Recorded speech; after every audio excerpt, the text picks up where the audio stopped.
Hi, welcome to i-TUTOR NCERT series. Today we are going to start a new subject, economics, and we will begin with the very first chapter, the story of village Palampur.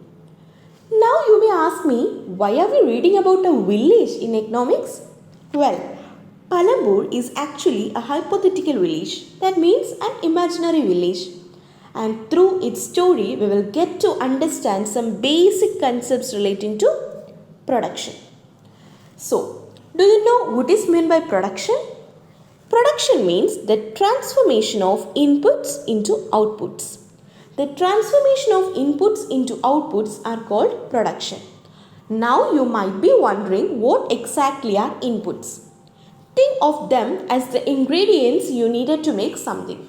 In economics, inputs are the resources we use to produce goods and services, like natural resources, man-made resources, as well as human efforts. Natural resources means the resources provided by the nature itself, like sunlight, air, land, etc. And man-made resources are the resources created by the humans with the help of natural resources, like tools, machines, etc. Human efforts are nothing but the labor provided by the humans. And what about output? That is the final product. That means the goods and services that come out of this process. Think of it like baking a cake. You need flour, sugar, as well as egg for baking a cake. And these are called inputs, and the output is the cake. So the flour, sugar, egg, etc. that we use to make the cake are called inputs, and the cake is called the output. Now let's go back into the chapter and understand more about the concepts relating to production. First, we will take a tour of the village. Its road, transport, people, school, health center and electricity. This gives us the background of the development in village. Now let's look at the village of Palampur more closely. Introduction. Palampur is well connected with neighboring villages and towns. Now first imagine the main road of the village. On this road, you will see many kinds of transports. Some are traditional transports like bullock carts, tongas, bogies, etc. Along with these, there are also modern vehicles such as motorcycles, jeeps, tractors and trucks. This shows us that Palampur is not a backward village. It is connected with both old and new means of transport. Now you know about the transportation or road system of Palampur. Now let's talk about the people. Palampur has around 450 families, and among them around 80 upper caste families own most of the land, and they live in bigger houses. On the other hand, the scheduled caste or Dalits, they make up 1/3 of the population, but they are living in one corner of the village, and as usual their houses are also much smaller. So you can see there is a social as well as economic inequality here. Now let's look at the facilities. Most houses have electric connections. This electricity is very important. Why? Because it powers all the tubewells in the fields and also supports small businesses. They also have 2 primary schools and 1 high school, which means, what does that mean? Yeah, children have access to basic education. For health, there is a government run primary health center and also 1 private dispensary. That means medical facilities are also available in Palampur. From all this description, we understand that Palampur is a developed village. They have a well-developed system of roads, transport, electricity, irrigation, schools and health center. Now, why are we studying the story of Palampur? The reason is, as I told you earlier, through this imaginary village, we will learn about different types of production activities. Just like in most villages of India, farming is the main production activity here. And there are also other non-farming activities such as small-scale manufacturing, transport, shopkeeping and so on. So this story will help us understand both farming and non-farming activities in a very simple way. Now let's look at the organization of production. We will dive into organization of production. What exactly is production? And what are the key 4 requirements of production? The main aim of production is to produce goods and services that we want. Why are we producing? We are producing because we need some goods and services. Let me ask you something. What is the main difference between goods and service? Goods are tangible as well as service are intangible. Tangible means we can touch it and feel it. Intangible means we can't touch or feel it. So the main aim of production is to produce the goods and services that we means we humans want. And to produce these outputs or goods and service in economics, we need 4 factors of production. What are those factors of production? Do you know what are the 4 factors of production in economics? Yes, land, labor, capital and organization. Let's look at it. The first requirement is land. Land also includes other natural resources like water, forests, minerals, etc. And the second requirement is labor. Labor means the people who will do the work, or the people who are working are called labor. And the third requirement is physical capital. Before that, let me tell you something. Capital can be divided into two. Physical capital as well as human capital.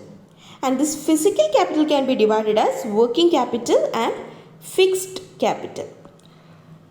Working capital means it can be used only for a short period of time, like raw materials, money, etc. And what about fixed capital? It means they are fixed. It can be used for a long period of time, like machines, buildings, etc.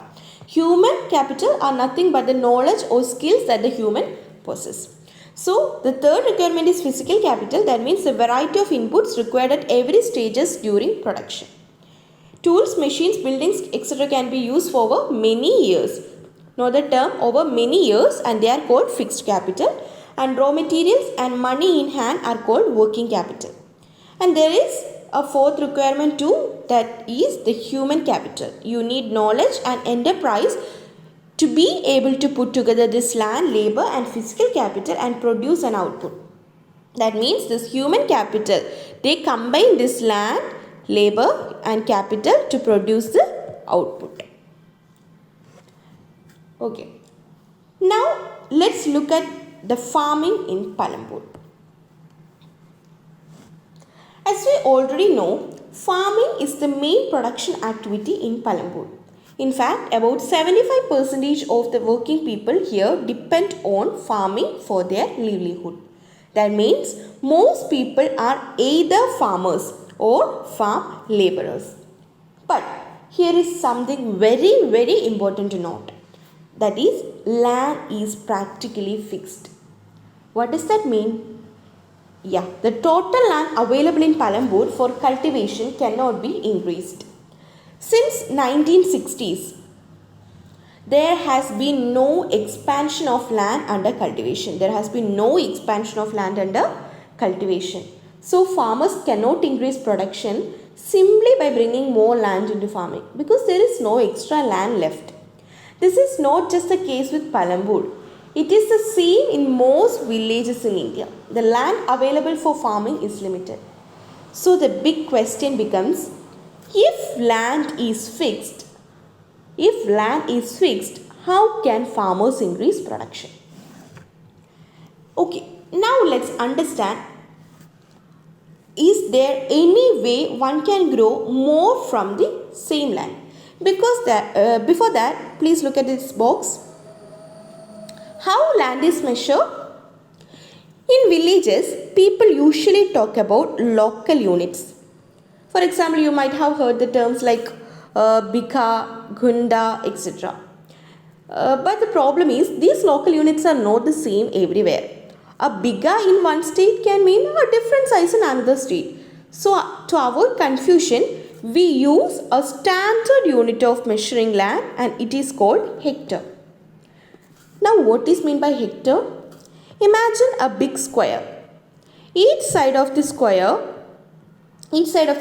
is 100 meter long. Okay, each side of the square is 100 meters long. The total area of the square is called a hectare. So, whenever we read land records or data in economics, it is mostly given in hectares because it is the standard and common unit everywhere. So, the standard unit of measuring the land is called hectare. Now, let's go back and see, is there any way one can grow more from the same land? Now, we saw that land in Palampur is fixed.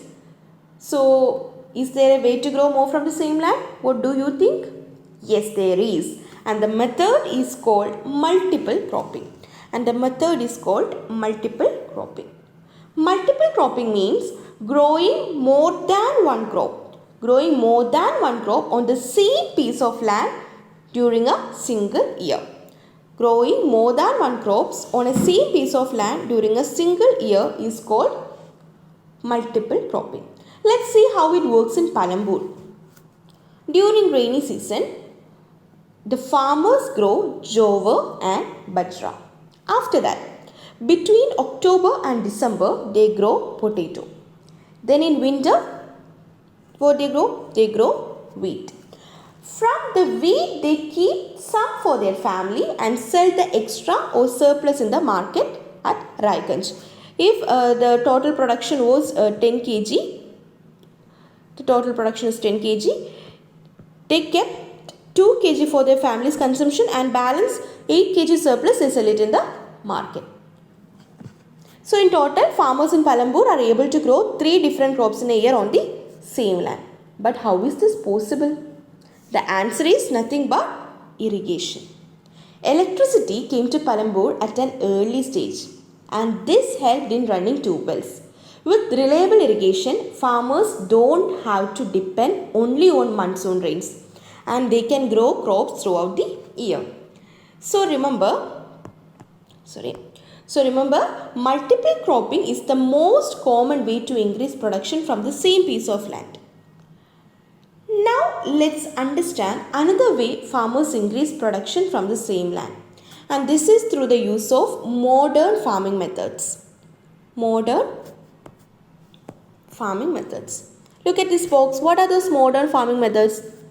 Do you know what are the modern farming methods in production? Yes, using HYV seeds, then using fertilizers, using pesticides, irrigation, dam, canals, etc. So, the farmers of Punjab, Haryana and Western Uttar Pradesh were the first to try out these farming methods in India. Look at this term yield. Do you know what is the meaning of the term yield? Yes, in economics, yield is the amount of crops produced on a given piece of land on a single season. In other words, it measures how much output we get per hectares of land. Okay, so not the term yield.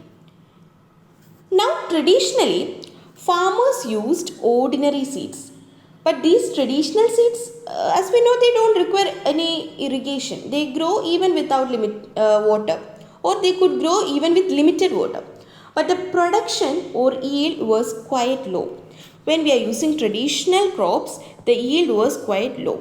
But when we use modern crops, the yield was quite high. So, when HYV seeds, that means high yielding variety seeds came, these seeds gave much higher yields compared to the traditional ones, but they also require plenty of water. Chemical fertilizers are also needed and pesticides to grow properly.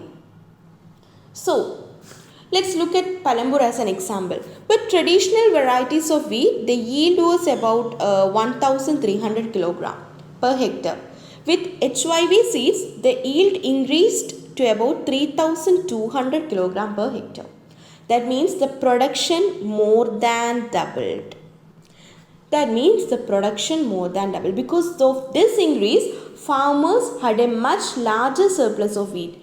They could keep what their families needed and sell the extra wheat in the market for income. Okay. Look at the next heading. Will the land sustain? We know that land is a natural resource and we must be very careful about how we use it. Modern farming methods, especially after Green Revolution. Do you know who is the father of Green Revolution? Yes, M.S. Swaminathan. I just asked, okay. And after the Green Revolution, the modern farming, with the use of modern farming, we got higher yields. But they also created some problems. What are those problems? Yes, scientific studies show that in many areas, soil fertility is going down, or there is a loss of soil fertility. Because farmers are using too much chemical fertilizers. Continuous use of groundwater for tube-well irrigation is also a big issue. The water table under the ground is falling. Remember, the resources like soil fertility and groundwater take hundreds of years to build up naturally. So once destroyed, they are very difficult to restore. So the lesson here is, while modern farming increases production short run, it also puts pressure on the environment. If you don't take care, future agriculture development will be at risk. That is why sustainable use of land is very important. Okay, what do you think farmers could do differently to protect land and water resources? Yes, they can use organic manure, they can reduce chemical fertilizers, adopt crop rotation, rainwater harvesting, etc. Okay. Next heading. How is land distributed between farmers of Palampur? Now let's see how land is distributed among families in Palampur. We know land is the most important asset for farming. But unfortunately, not everyone has it in equal measures. Out of 450 families in Palampur, about 150 families are completely landless. Most of them belong to Dalit families. Among the remaining families who do have the land, about 240 families own small plots of land and less than 2 hectares in size. Farming on such small plots does not give enough income to support a family. On the other hand, a few families own large plots of land. And these large plots cover more than half of the total cultivated area in the village. So, what do we understand? There is an unequal distribution of land. A small minority of large landowners control most of the farmland, while the majority of the farmers either have no land or very small plots. This inequality is a major issue in rural areas. Not only in rural India or not only in Palampur, it's a major issue in rural India. After land, the next important requirement for production is the labor. Labor means people who will work in the fields. Now, in Palampur, the situation is different for small as well as medium and large farmers. Small farmers, they usually do most of the work themselves with the help of their family members. They cannot afford to hire laborers. But what about the medium and large farmers? Their land is much bigger, so they cannot manage it alone. They hire farm laborers to work on their fields. But here is an important difference. Laborers are not like farmers. They do not share the crops grown on the land. Instead, they are paid wages. And the wages can be in cash or in kind. For example, a part of the crop is given to them. Sometimes they may even be given meals instead of money. In Palampur also, there is also a landless laborer named Dhala who works on daily wages. And people like him survive only on the wages they earn. But there is a big problem here. What is that problem? There is too much competition for work among the farm laborers in Palampur. Because of this, many workers agreed to work for very lower wages. So, we learned land and labor are needed for farming. But can farmers start farming only with land and labor? What do you think?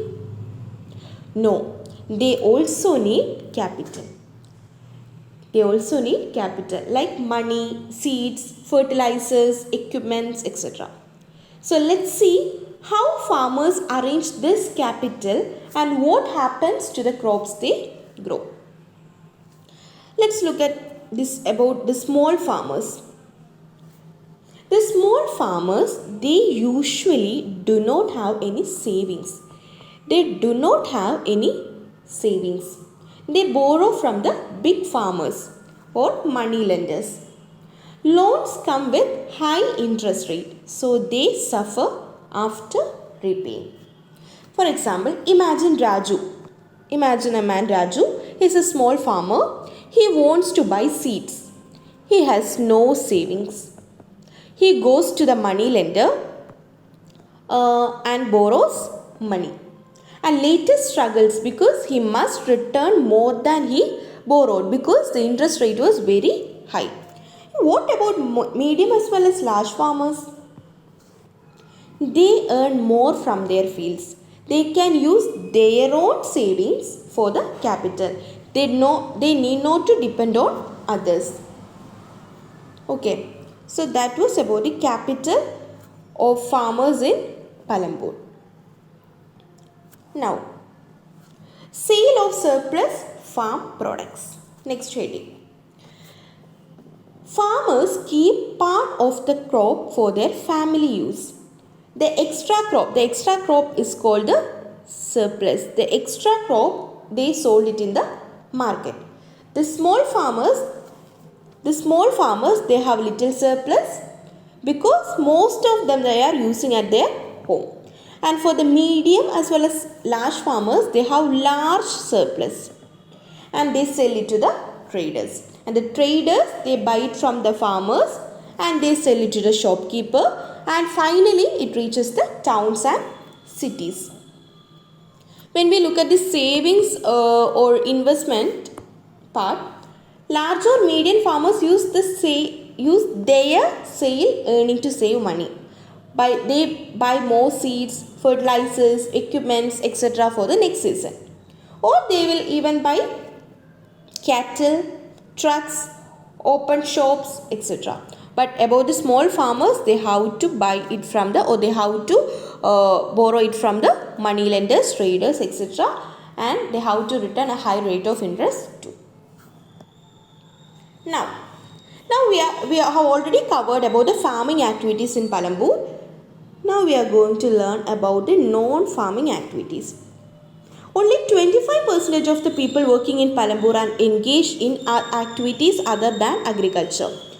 The activities are dairy or shopkeepers. There are some shopkeepers also, and transportation facilities are also available. So about dairy is a common activity in many families of Palampur. We know that farmers produce various kinds of grass like jowar and bajra, and they feed their buffaloes and other cattle using it. The milk is also sold at Rajganj. At present, less than 50 people are engaged in manufacturing sector. The manufacturing sector in Palampur is very small. Rarely are laborers hired there. What about shopkeepers? The traders of Palampur are shopkeepers who buy various goods from the wholesale market and sell them into the village. They sell a various wide range of items like rice, wheat, sugar, tea, oil, biscuits, etc. And about transportation, it is a fast developing sector in Palampur. As I told you at the beginning of the class, there are a variety of vehicles connecting Palampur to Rajganj. Rickshawalas, Tungawalas, jeep, tractors, etc. can be seen there. So that's the end of this chapter. And now let's see a UPSC PYQ. This was a PYQ from 2024 prelims. Let's look at the question. With reference to the physical capital in Indian economy, consider the following pairs. and the items are given and categories are given. They are asking which of them belongs to which capital, working capital or fixed capital. Let's analyze each pair carefully. Farmer's plow.